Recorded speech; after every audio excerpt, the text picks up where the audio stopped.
Hello, and thank you so much for stopping by my channel. I am Dr. Gail, and I am so glad that you are here.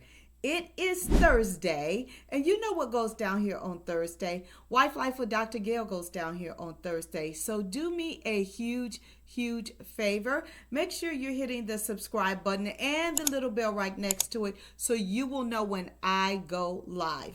And so tonight I want to talk to you about something that I have been getting inundated every single day about this, especially for couples who are in sexless marriages or dealing with someone in, their marriage that is having some kind of health challenges and stuff like that. It's called ethical non-monogamy. Yes, ethical non-monogamy. Now, I understand that sexless marriages are running rampant, but this is a new form of being non-monogamous, but also your spouse and you are agreeing about you stepping outside of the marriage. So, what is ethical non-monogamy? It is when a couple mutually agrees to have romantic or sexually relationship with others outside of the marriage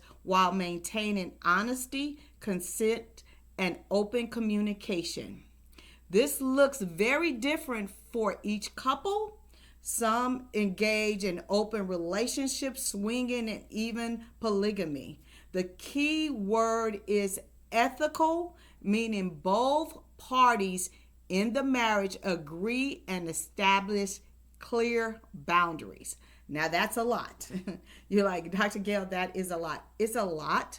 It is not something that Gil and I would engage in, but I want to be very fair and open on this channel because, again, I deal with a lot of couples who are dealing with sexless marriage for many of things, and I've taught a lot about sexless marriage. So let's dive into the good parts of ethical non-monogamy. The first thing, it increases emotional honesty and communication skills between the couple, right? Because you got to be open and honest about what you're thinking, who you're dealing with, who you are engaging with, because again, it is an agreement between two adults that are married and they want their marriage to maintain, but either one or both have agreed that they cannot sexually engage or fulfill that person's sexual desire. Okay, so it increases. This is the good stuff. It increases the emotional honesty and communication skills. It allows both partners to explore their sexual desires without having to hide or commit adultery. Okay. It reduces feeling of resentment and unmet needs. It reduces that because you have decided that you are going to allow your spouse to go and get their sexual desires, need, and wants met by someone else, okay? And then it also fosters deep self-awareness about the other person's needs, wants, and desires, right? It opens you up to be able to have conversations that you might not be having because of that wall that has been built with being in a sexless marriage or not being able to fulfill your spouse's sexual needs, okay? Let's look at the bad part of it, right?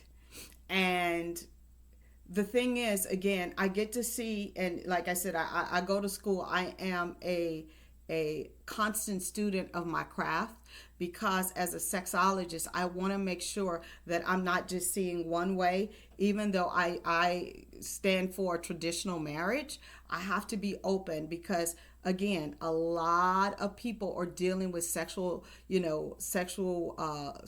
marriages and different sexual needs, different sexual desires, and a lot of times your spouse is not able to meet those things. So let's look at the bad part of ethical non-monogamy. First, it can expose deep insecurities, right?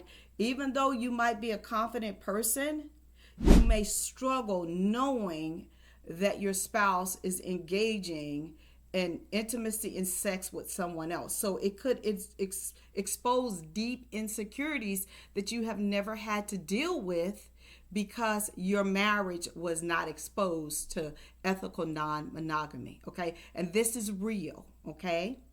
Number two, it could one partner could agree out of fear that if I don't agree to this, then they're going to just cheat on me and I'm not going to have a say in this, right?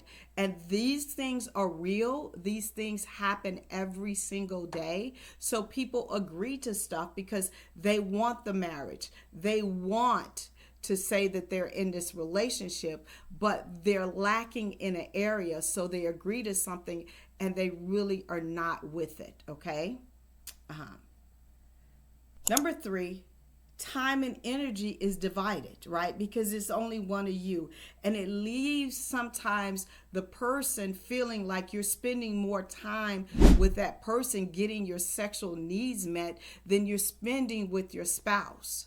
And so the time divided because it's only one of you. How much time are you going to spend with this other person, right? And we're all human, right? And our perception of time can be skewed when you feel like you're spending more time over there getting your sexual needs met, but you're not at home enough with me. And I understand that I can't fulfill your sexual needs, but I need you too. So it can cause people to feel divided and to feel that they're showing up more in one area than they're showing up in another area, okay? And then it could be that you become emotional or physically attached to that other person, which is a hard place to be because you said it's only about the intimacy and the sex because I'm committed over here. I want my marriage. I'm in love with my wife or my husband.